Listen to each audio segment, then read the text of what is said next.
Hi, welcome. On this video, I want to focus in on just the amount of confusion and infighting happening within the dog training community. And again, this is an example of another controversy that is igniting on social media. Again, I just put out a video here yesterday by way again of the International Association of Canine Professionals, controversy over the role of punishment. And again, you have, the president of this association that spoke out.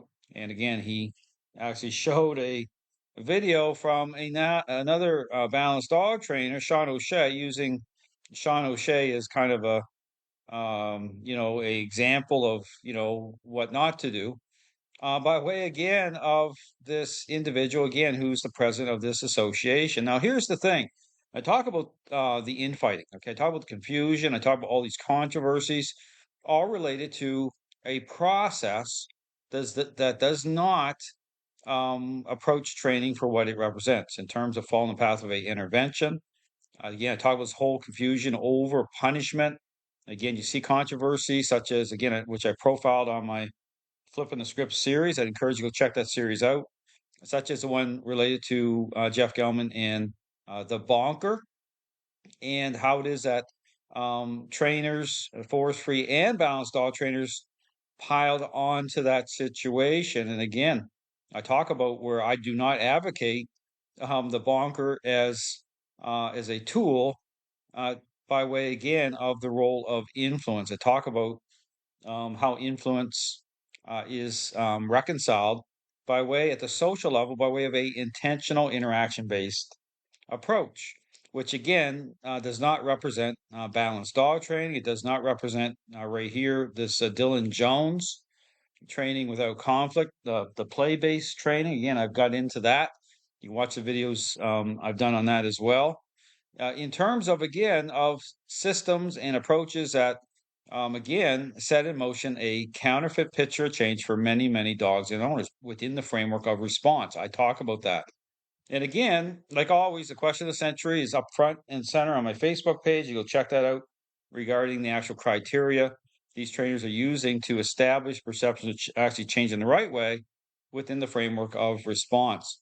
But here's the interesting thing, okay? As this whole controversy is starting to really get rolling here, and this is on the heels of a upcoming conference, okay, being put on by the same organization, and understand there's so much to kind of unpack here, including with a force free trainer that was going to speak. And again, I mentioned this whole thing about balanced dog trainers who align with force free trainers who's going to speak at this conference, but because of controversy over her dog dying in a vehicle, she is pushed to the side.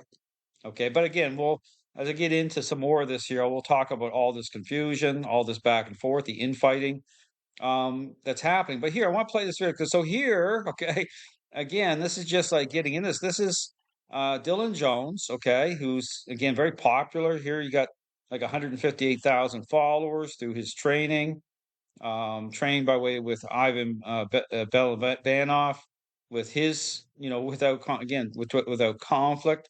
I talk about one of the red flags when you see something like without conflict. Understand there is going to be conflict, okay, based on the fact that training is an intervention. Okay, follows the path of a type of a power play, but one in which the dog comes into agreement with dog understanding intent. So it's not about creating a war with the dog. It's about the dog clarity and the dog understanding by way of what the interactions themselves represent. But when you see words like without conflict, understand it's taking a different path. It is not taking the path of the core ingredients I talk about, influence and control, being reconciled in a specific way.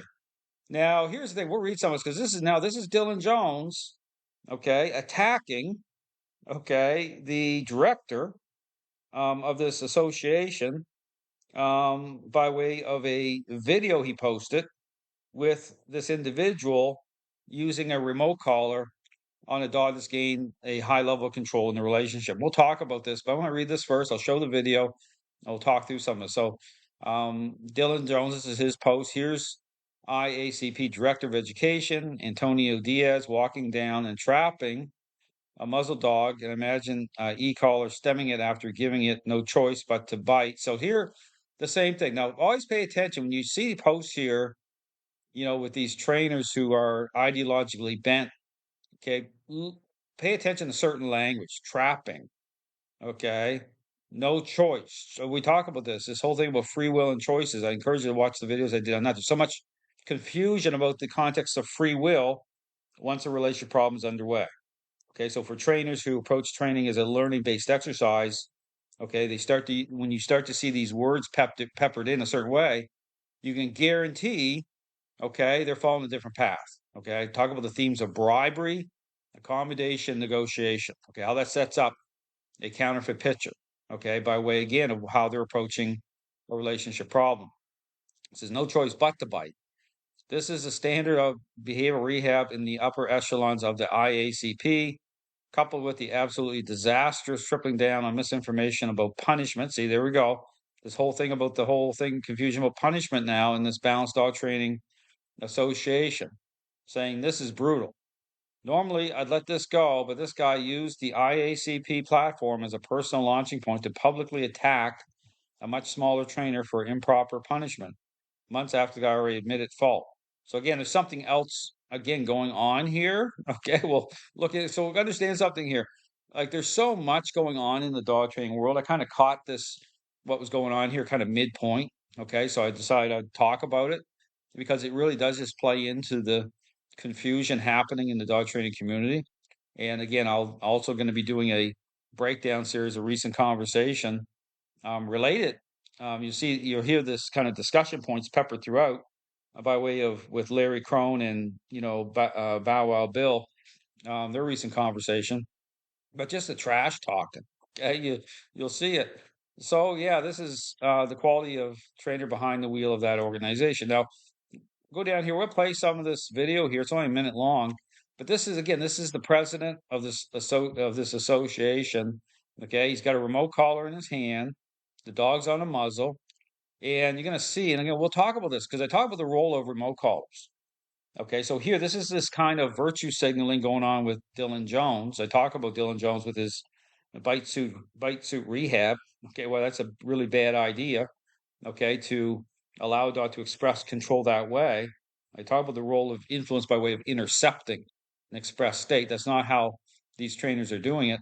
And so it sets up the potential again for dogs to continue to hold control in the relationship. But here's the thing. So what these trainers will do, they will jump all over certain situations that are kind of obvious problems. Okay, so this is a problem without a doubt with how this trainer, okay, he's pivoting off of a remote collar because I'll talk about the role of remote collar here in a moment. So you see this dog, okay, right here, this dog, okay, is control, right? This dog's already got a muzzle on. Okay, understand a muzzle represents control. Okay, I will use a muzzle for dogs that are holding a high level of control. But understand something here. I talk about specific interactions. Okay, it's the interactions themselves. It's that type of conversation that a dog comes into agreement with, which makes sense to the dog. So through the interactions themselves, which you'll see if you go watch my YouTube channel, you'll see how I'm doing them. Okay, it's a type of conversation. Okay, that's happening. Okay, in a very direct way that aligns properly relationally. Okay, through by way of relationship at the social level. So understand it's the interactions that branch off that align through other devices. Okay, so right here, for example, if I'm getting a dog to come into agreement with, say, certain tools, including, say, the muzzle or even the crate. Okay, when I'm bringing in dealing with a dog that's aggressive or has gained a lot of control. Okay, it's understanding it's the interactions themselves that allow a dog to start to relax. Okay, to start to come into agreement with the crate, with the muzzle, and then the tool here, such as the remote collar, okay, it's used as a secondary tool, not primary, like what's being used here. Secondary tool, and more typically, I use it for just for the to help with the crate, but it's not about shocking dogs that way. It's not.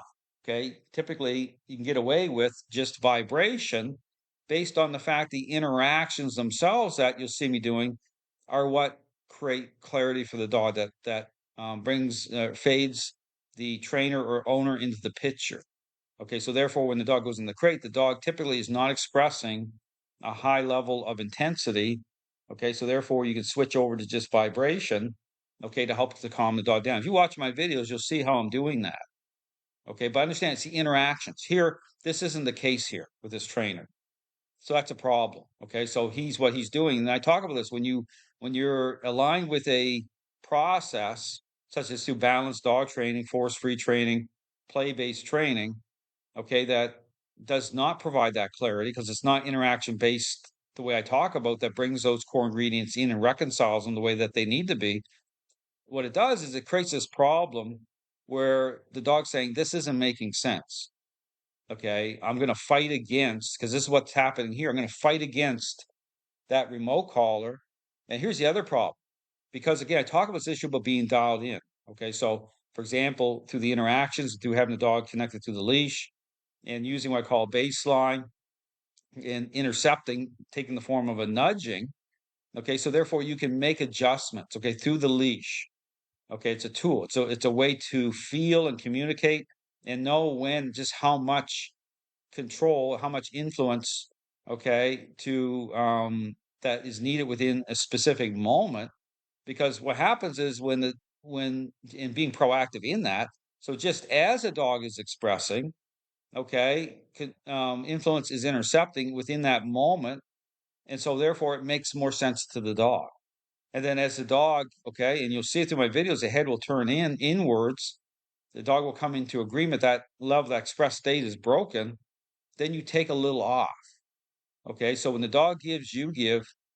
Okay, so but it's done in such a way that it's done in a proactive way, which the dog therefore is more agreeable, but makes more sense. Here, this is totally different. Okay, that's not what's happening here. He's using the remote collar as a way to, try to intercept and fight, but because there's so much confusion, the dog's saying this ain't making sense. The dog will start to fight this. Okay,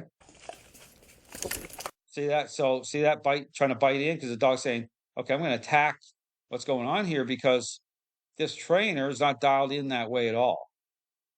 Okay, this is a problem because what this does too is puts a stress load on the dog. See that? So the dog is like really, this is what happens. The dog will fight. You'll see dogs that go into a fight thing, and that's a sign. Okay, so the interactions themselves are what are going to establish, okay, and get this dog to start to relax and make sense. It's very intentional with how I interact with dogs. But here, totally different. He's pushing this button.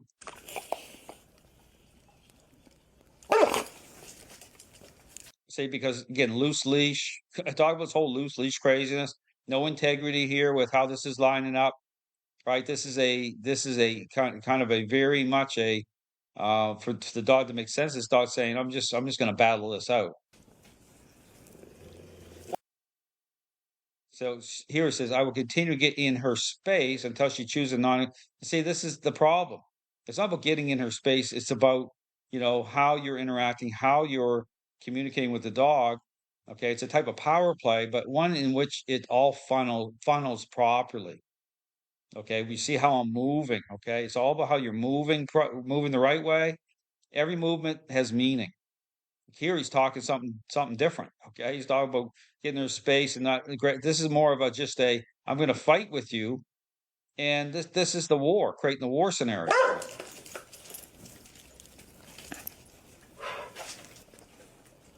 Yeah, not good.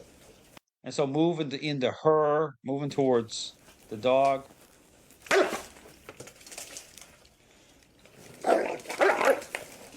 See, and just putting his hand down here near, and just like going to try to keep hitting her with the shock.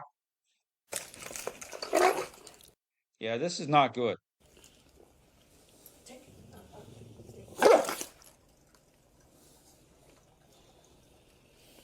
So this is the same trainer put out statement of a punishment, which is totally ridiculous. Okay, it really is. Touching, I mean, you shouldn't be rubbing your hands anywhere around this dog. I talk about that in my things about my videos about it creates that whole fire and gasoline scenario. It's making adjustments here, but yeah, this dog is absolutely stressed. Okay, stressed in a way in which, again, you want to bring clarity in. Okay, so when I'm interacting with a dog that's aggressive, I'm just taking my time. I'm not moving forward fast. You'll see, it's just about, because the dog has to work through it. Okay, there's a fairness to it. Okay, here this is just about there's no insight going on here at all in terms of what represents a process here.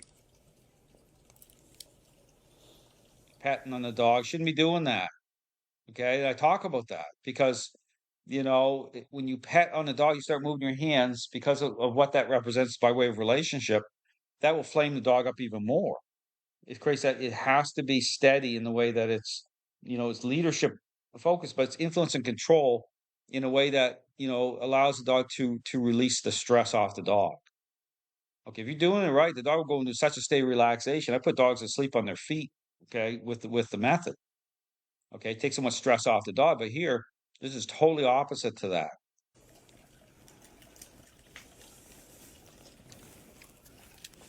And you do that petting craziness, okay? And this is the confusion balanced dog training. It'll offer the dog more control back in a certain moment. So it'll offer up a false image of a dog looking better in a certain moment. That's a cautionary tale. So he petted on that dog right there. And the dog's going to seem more agreeable, but doesn't mean you get a better dog at all. So again, you know, so what you have here is get so much confusion happening in the dog training world. You have trainers here, and this is what happens: this type of virtue signaling that these trainers, even though they're confused themselves, okay, in what they're doing, okay, they're trying to kind of gin up, clicks and likes and popularity by calling out these other individuals, okay, but for the wrong reasons. Okay, that's the point of everything. So again, my encouragement is really think of what's going on here in the dog training world. This controversy that's happening right now with this association, it's another sign, okay, that points directly towards what I'm saying is the problem in the dog training world. So again, you check out my website, lots of great information. I'll be putting out some more videos about this whole situation for people who are interested. Thanks for watching.